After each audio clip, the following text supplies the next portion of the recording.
आप धीरू भाई अंबानी की इतिहास उठा करके देखिए, पहले क्या था उनके पास। इस देश की जनता के बदौलत वो अंबानी हो गए। अडानी के लिए सरकार पलक पावड़ा बिछा के तैयार है।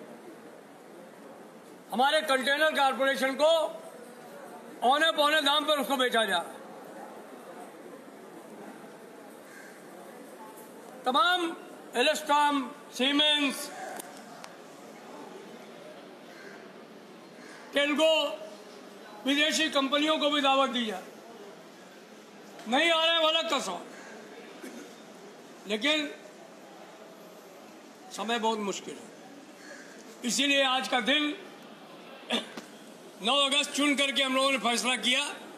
बहुत सारे लोगों ने कहा रविवार है, बहुत सारे लोगों ने कहा लॉकडाउन है।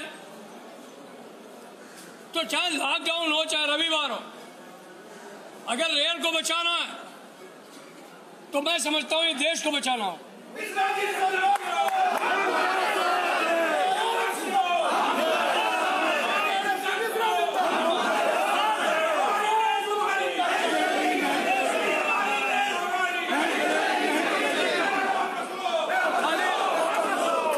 खाली ये लड़ाई जो है वो रेल कर्मचारियों के लिए नहीं है, ये हमारे उपभोक्ताओं के लिए भी, ये लड़ाई हमारी इंडस्ट्री के लिए भी।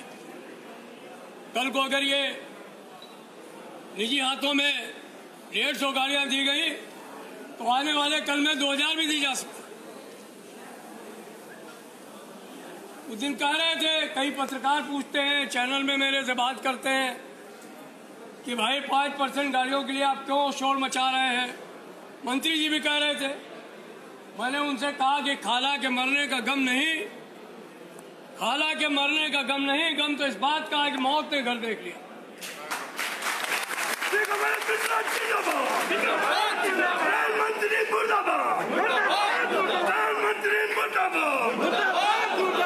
अभी 150 गाड़ियां देंगे आप, अभी आप निगम बनाएंगे कारखानों को, उत्पादन इकाइयों को, कल आप इनको बेचेंगे, हमारे कर्मचारी कहाँ जाएंगे? सबसे बड़ा हमला नौजवान साथियों पर है। उनको 30 साल 40 साल नौकरी करनी है, वो कहाँ जाएंगे? हम अप्रेंटिसशिप की लड़ाई लड़ते हैं तो कहते हैं कि हमें रेल में कर्मचारियों की संख्या कम करनी है और आप बढ़ाने की बात करते हैं। वो स्किल्ड लोग हैं, वो टेक्नीशियन का जॉब कर सकते हैं, मजबूरी है इसलिए खलासी में भर्ती होने आ रहे हैं। बाद में बात करिए। वो भी देने के लिए जो है वो आपकी नियत नहीं है। जहां पर रिक्रूटमेंट हो गए कह रहे हैं इनको रोक दो। एक आदमी से 3 काम कराने के लिए मल्टी स्किलिंग योजना लाने का प्रयास हो रहा है। हमारे सब साथी रात दिन मेहनत करके भारतीय रेल चलाने का प्रयास कर रहे थे और इन्होंने डीए पे ही रोक लगा दी। महंगाई पर रोक नहीं लगाएंगे, महंगाई भत्ते पर रोक लगाएंगे। नई पेंशन स्कीम इतना बड़ा धोखा है जिसका कि कोई हिसाब नहीं है। जो बच्चे नई पेंशन स्कीम में हैं, बच्चियां नई पेंशन स्कीम में हैं, उनको यही समझ नहीं आता कि हमारे रिटायरमेंट के बाद में हमको क्या होगा, फैमिली पेंशन मिलेगी कि नहीं मिलेगी। तो वैकेंसी आप भरेंगे नहीं, अप्रेंटिस को रेगुलर करेंगे नहीं। जिन गाड़ियों को हमारे लोग बेहतर तरीके से चला रहे हैं, सस्ते में देश की जनता को सेवाएं दे रहे हैं, उनको आप निजी हाथों में सौंपने की बात करेंगे। हमारे पास लड़ने के अलावा विकल्प क्या? आज हम अपने साथियों से यही कहना चाहते हैं कि आपको एक संकल्प लेना होगा। हमें मालूम है कोरोना की वजह से,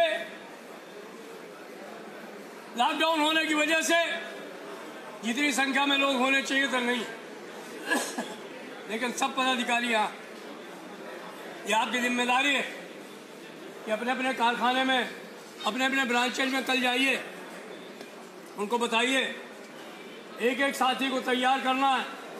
भारत सरकार मानेगी तो ठीक है, रेल मंत्रालय मानेगा तो ठीक है, नहीं मानेगा तो जिस दिन से नई गाड़ियां चलाने का आह्वान होगा उसी दिन से रेल का चक्का जाम होगा। ये बात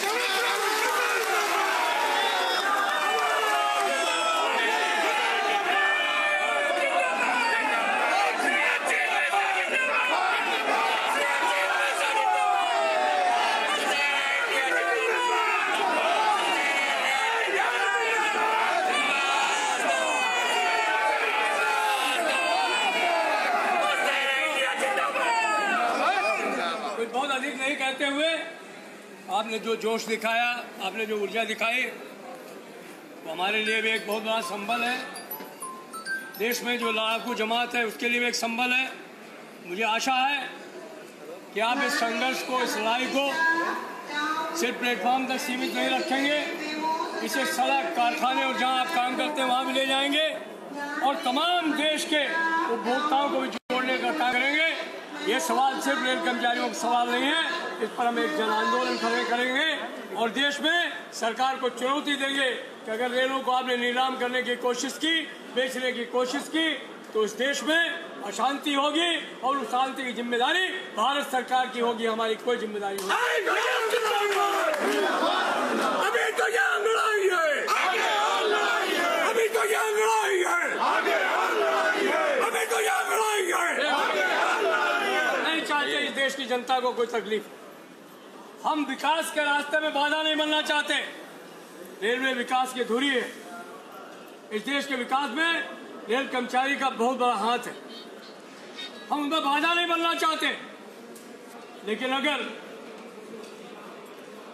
भारत सरकार खुद रेल के को बेच करके देश के विकास में बाधा बनना चाहती है तो हम ऐसी इजाजत उसको कभी नहीं देंगे। और मुझे पूरा विश्वास है, हमें पूरा विश्वास है, खासतौर पर युवा साथियों से बहुत विश्वास है कि लड़ाई बहुत गंभीर है, उनके लिए तो चुनौती है बिल्कुल। इसलिए नौजवानों को संगठित करने की आवश्यकता है, महिलाओं को संगठित करने की आवश्यकता है और तमाम साथियों को संगठित करते हुए हमें संघर्ष के रास्ते पर उतरने की आवश्यकता है। हम सब मिलकर के रेल बचाएंगे, इसलिए बचाएंगे कि हमको देश बचाना है, इसीलिए हमने रेल बचाओ देश बचाओ।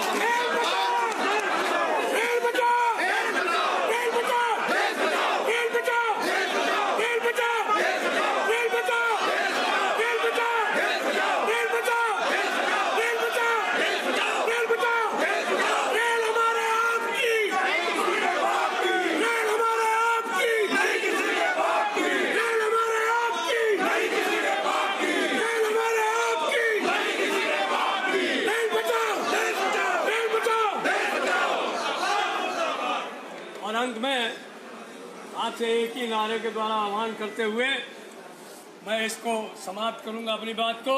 वो ये है, हम अपना अधिकार मांगते, हम अपना अधिकार मांगते, नहीं किसी से भीख मांगते। हम अपना अधिकार मांगते, हम अपना अधिकार मांगते, हम अपना अधिकार मांगते, हम अपना अधिकार मांगते। रेल बेचना बंद करो, रेल बेचना बंद करो, रेल बेचना बंद करो, रेल बेचना बंद करो। धन्यवाद। जय हिंद।